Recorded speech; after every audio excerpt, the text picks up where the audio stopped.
This is Arts Unknown. Our journey to explore the world through the eyes of the creatives that make it so special.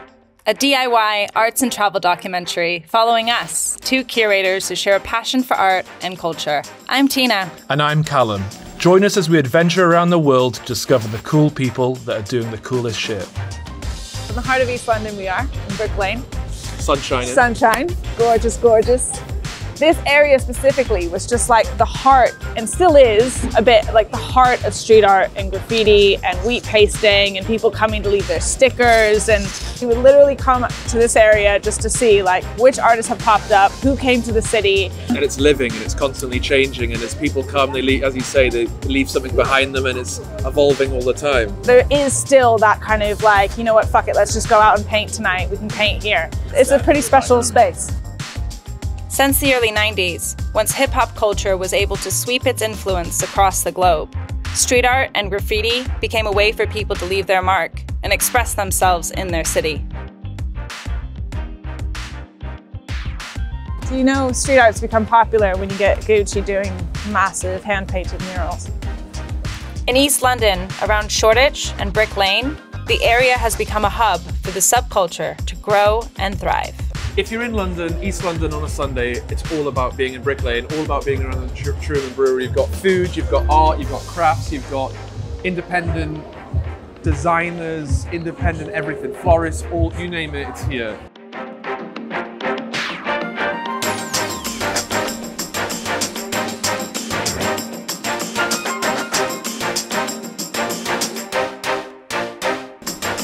From small tags to large murals, you can find it all here in East London. A great place to just explore on foot and enjoy the extensive amount of outdoor artworks from local and international artists. If you happen to be in the area, every first Thursday of the month, East London is alive as galleries and pop-up spaces are open late with a wide variety of new events and exhibitions.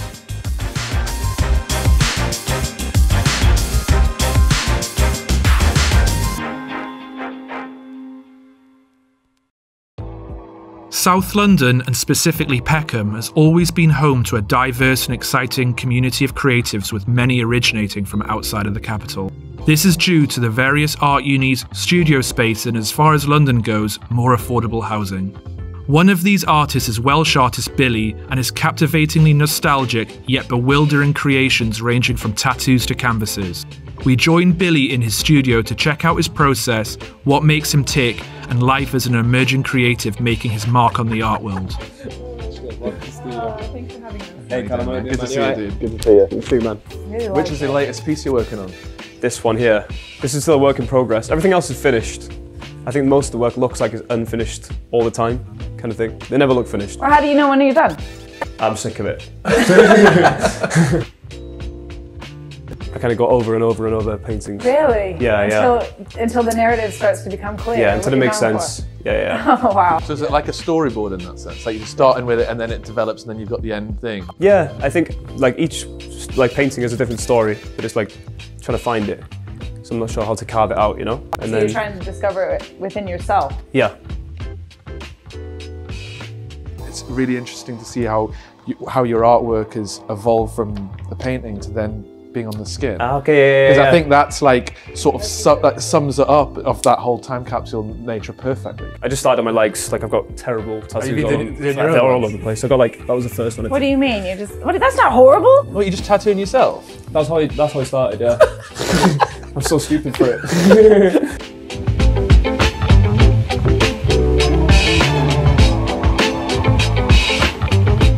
So my dad was in uni in London, and he kind of taught foundation in St Martin's. So I kind of wanted to follow in his footsteps and go to uni here, basically. And I think I haven't left because of the art scene now and like the society, like the community that I'm involved in now. So like I know a lot of artists and gallerists and stuff, and it's like nice that you've got that sense of like creative community.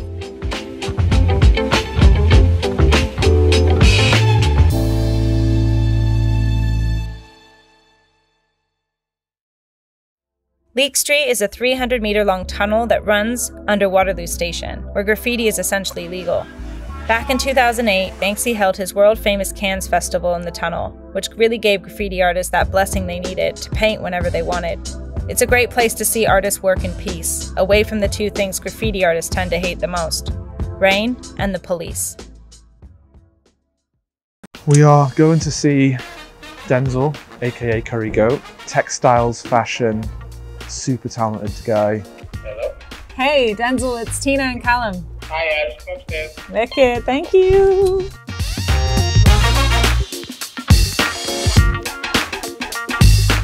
I've changed what I've done so much. It's always been social media focused. So I don't think I consider myself an artist yet, because really what I'm doing is more entertainment, I would call it. It feels like sort of like streetwear culture and art is such a beautiful marriage, that where you can get the brand attention, you can be creative, and you get brands that support your creativity, and then there's the revenue from it all. And it feels like when art conventionally is such a load of pretentious shit and people can't find a way to get into it, this is a way of like kicking down the door and being creative, getting money, and being an artist, right? Yeah, I think it's become a lot more democratic with the internet. Yeah. Especially like we were talking about NFTs, the whole thing is a lot more. Basically, I think if you have like a hustle mentality, or like you're willing to go against conventions, there's a lot in it that you can get your way into where you need to be. When you look at the illustration, common trends, like I don't fit into that at all. It's like, it's all very, naive style illustration, like very upper middle class, Caucasian, very like, it just has a very certain feel to it. Like it's very, children's book illustration. Yeah, or the frustration of the art world, which is like, oh, it's not about what you do, it's about who you know. Yeah. And it's not about how talented you are or how hard you work. Sometimes a lot, especially in the, upper high-end art world, it's all about who you know. You ready to make some carpets, Calum? Born ready.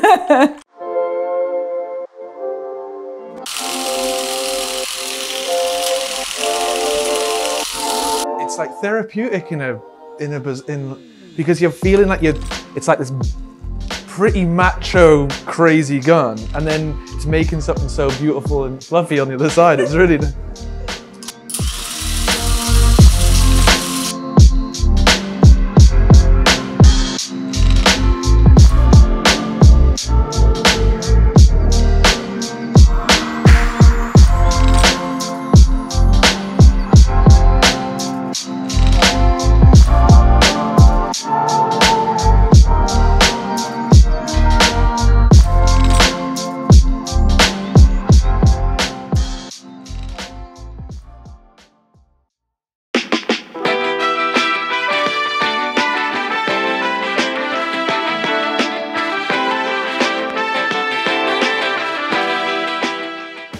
Miami. Welcome to, in the famous words of Will Smith, welcome to Miami. Come on, here we go. Party in the city where the heat is on, all night on the beach till the break of dawn. We're here. Yeah, we're here. When you think of Miami, you think of South Beach, right? This is absolutely the spot to be. Incredible architecture, amazing restaurants, great places to have cocktails, and of course, the international art fairs are here.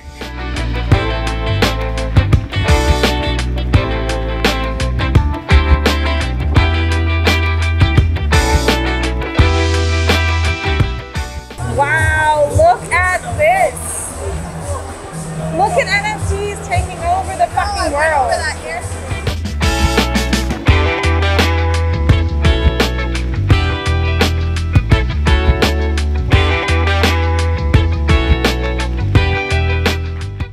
Here he is, the man, Bourdain. Inspiration for the show.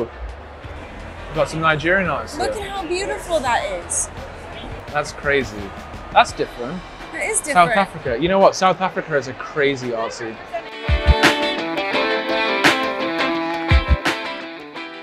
The first thing I'm always looking at is who's here, right? So the most important thing. What do you mean, like artists or people?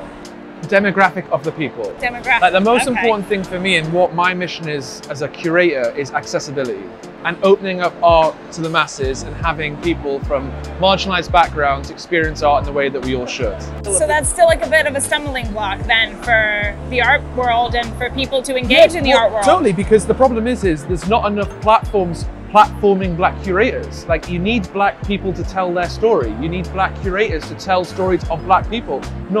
And that's the problem. because it's the access point, because it's a bit challenging, so they don't do it. Even though African art, black art is incredibly popular and the talent is out of this world, it's still got a lot of catching up to do. As storytellers, as curators, as people who have the keys to opportunity and who are in the rooms when other people are not in the rooms. That to me is why I get out of bed. That is the role of the curator. Yeah. It's not every day you get to see that, is it? Crazy, crazy.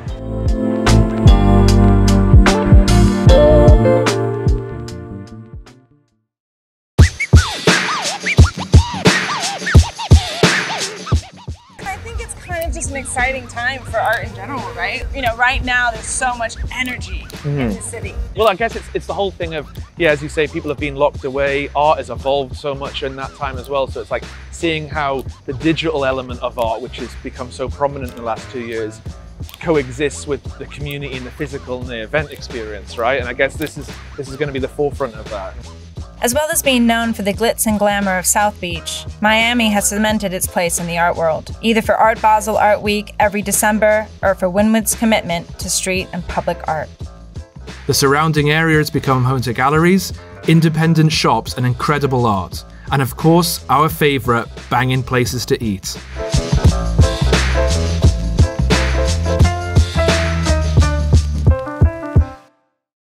Day 3 Miami, tipsy, sunburned.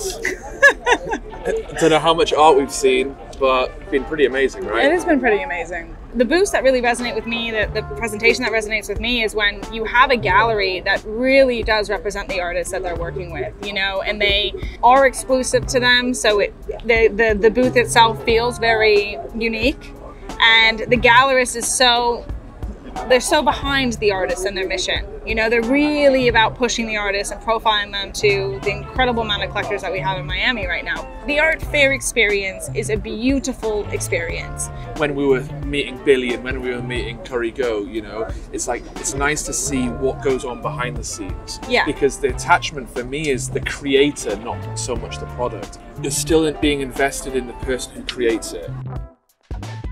So why is it important a show like Arts Unknown exists? Well, I think it's really important to kind of give the full perspective of what's going on with the contemporary art market, our generation, you know, from artist interviews in their studio, the artists that, you know, work from their living room, but they're famous on TikTok, all the way to the, you know, the art scene that we've been seeing here, high-end contemporary art scene and some of the biggest art fairs. Like, there is so much to consider when we're documenting the creative culture. You know, because culture and art is so synonymous with what makes a city unique. And obviously we've seen that in London, we're seeing that in Miami, and you know, everywhere around the world, the artists are the ones that are kind of documenting life. What other medium or event or industry could draw this many people other than art? Art has this ability to bring communities together regardless of race or background or knowledge. Like, it's a vehicle, but it's the expression of someone's soul and their energy. And I think that's why we're so drawn to it, because we're drawn to connecting with other people. What excites me, or what I think is important, is what we were saying before, is like art is the vehicle for the fighting injustices and starting a conversation. I'm obviously very passionate about art and artists, but I'm more passionate about fighting the injustice of a lot of artists and what they face. I sort of fell in love with the talent that needed the love and needed the opportunity and needed it.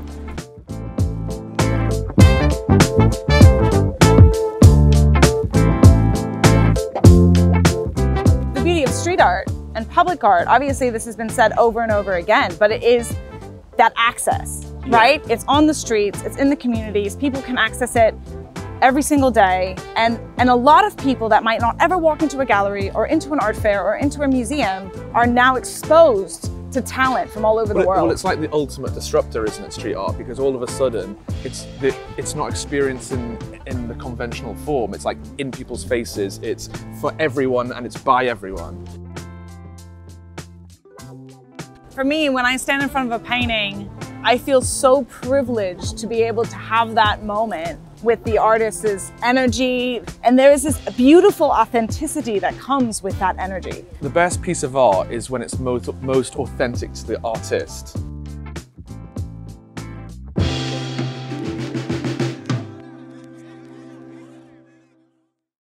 Cape Town, a city that is both heartbreaking and heartwarming. But as far as the creative community goes, it doesn't get any more talented. Whether it's those painting on the streets or those pushing new frontiers of crypto art, the artists here are fighting against all odds to have their voice heard.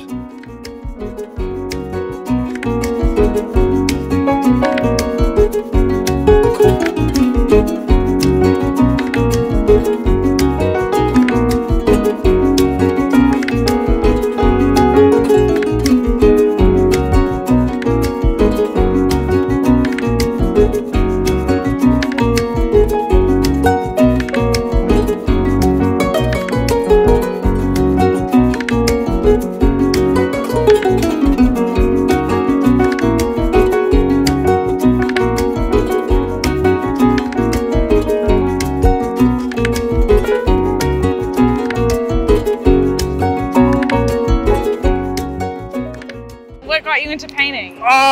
It's great. Hip hop, man. Hip hop got me, That's got me always into the painting. answer. Yeah, hip hop got me into painting, man. I got, painting trains, painting crafts, and shout outs to the ones that came before us that, that made us able to be here, the TVAs of the world, that's the crew.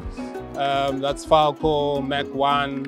So it's watching those, people the old school doing it, writers old school writers, and then yeah. I kind of got an interest in it. I was very deep into hip hop, and then I always doodled and sketched and drew. So I thought, let me get into it.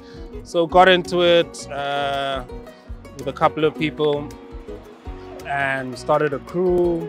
It's easier here for the white kids to do trains because they live in those areas. So if you see a white kid walking in his area that they live in, nobody asks them questions. But if you see a black kid walking in an area where there's no black people who live, we were constantly like, hey, what are you doing here? Of course, Cops and stuff before we even get to the train. We're suspected for other things and shit. One day I saw these black kids. They were arguing over a piece. And the argument was it couldn't have been a black guy because it's good. Oh, wow. Okay. And that blew my fucking mind. I was like, shit, nah, man, I gotta be seen doing this so that black kids can believe they can do it. And not only do it, but be good at it. So that began my process of doing graffiti legally. Almost slash street art or whatever it became.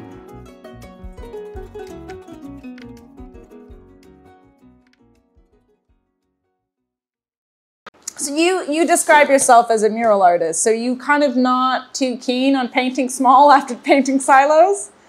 It's such a different experience to paint a canvas.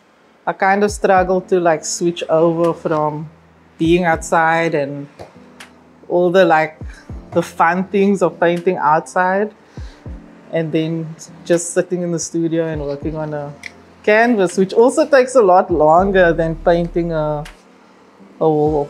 So I just feel like it's not as fun as painting outside and getting super tired because I'm physically drained. But yeah, that's just how I feel. Sometimes I do canvases, but it's not my preferred medium. When I'm painting outside, I'm very conscious of the general public and how they will interact with the artwork and how it lives in their space. And those people that interact with it on the street level are not going to go to the gallery. My goals is always to paint big walls. And that I'm always been pushing for that. So when the opportunity comes, I wanted to make sure I'm ready. It is scary. I'm not saying I don't get scared. I'm terrified. I'm literally, I'm so scared going up there. I'm freaked out, but at the same time, I'm so excited. I'm doing what I want to do. You're hyped. It's adrenaline. You're rushing. That part of me, the voice inside of my head that's just no, just do your thing. There's a certain feeling I need to have when I'm creating my work, and it is that feeling that it is I only feel okay about what I'm painting if it's giving me that feeling yes, this is me. Because I always feel like what I need to put that in, that authentic side, that's the 100% that I need to put into the work, and like whoever is interacting with it, they're gonna resonate with that. My parents, they were activists, both of them. Okay. So basically they got involved in the struggle against apartheid when they were teenagers.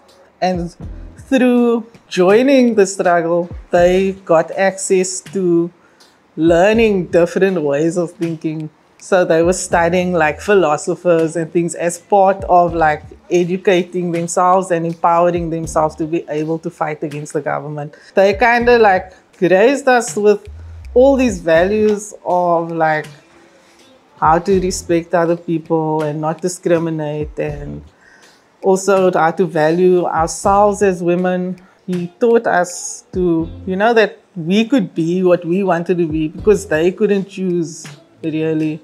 There weren't a lot of choices. So when South Africa became a democracy, my generation, we were like thrown into like, okay, you're the future. You can be whatever you want to be. So for me to become an artist in my family is weird. Nobody else is an artist in my family. And my grandparents, my family, they still kind of like, oh, what is she doing? We don't really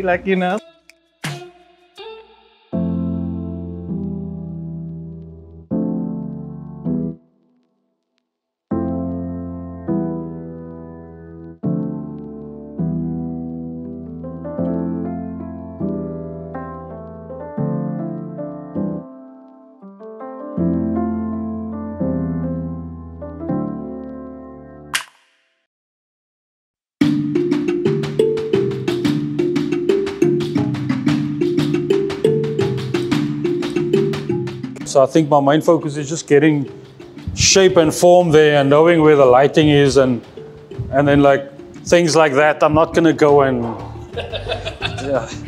like nitpick and clean things up, but I think for me it's just, and this is like what 2017, 2018, so I've refined more of the shapes of my newer stuff. You'll see it, like you hardly notice it, only like when a few years pass you start seeing like, okay, got your forms a bit better and your understanding of 3D, and but I just let it be loose. And I mean, even when I do my digital sketchings, I keep it loose as well.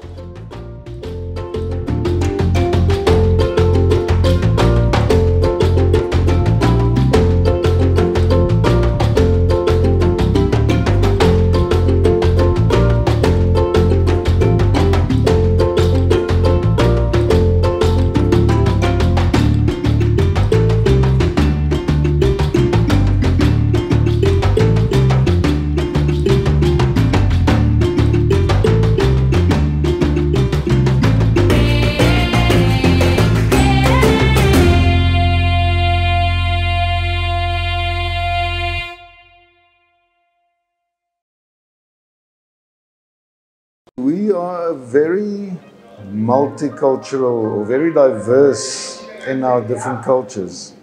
So those different cultures each bring their own thing to the party. You know, whether you're black colored, white privileged, universitied or not, it's all there. And they're all, I don't think generally the perception is not that this one trumps that one. Each has their own value. And they coexist, and that's what makes, I think, the art scene so interesting here. And then we do, for some reason, have a very healthy art scene in Cape Town. This small little place at the foot of Table Mountain has a very different, I think, image from the buyers that I have abroad than what it really is. You know, they don't visualize a small little space like this the southern tip of Africa when they look at the art, but that's the opportunity. So it's amazing.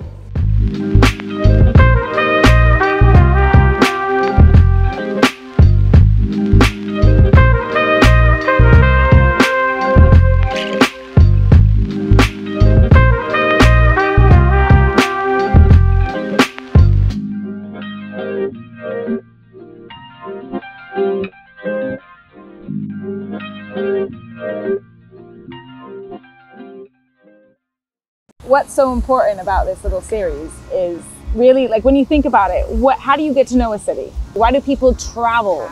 The only reason people do that is to discover different cultures and communities. And what makes up a culture and community? It's the people, it's the flavors that they might be native to their region. It's the art. It's the artists, it's the creatives. It could be the chefs, it could be the designers, it could be the local fashion, it's the painters.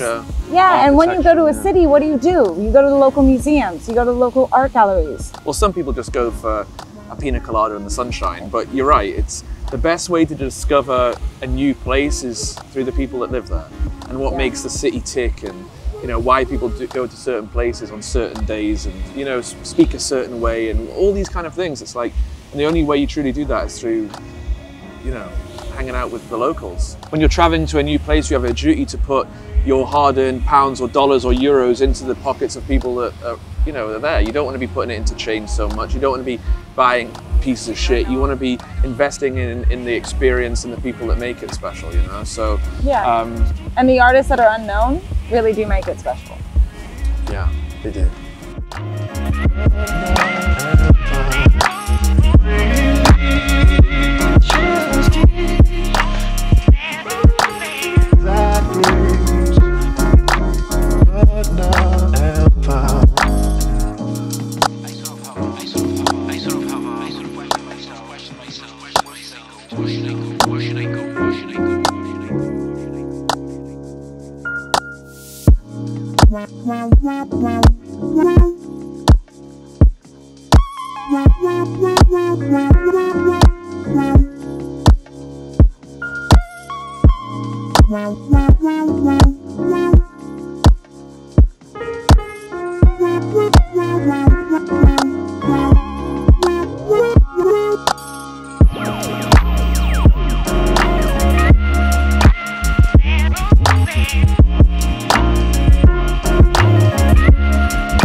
have to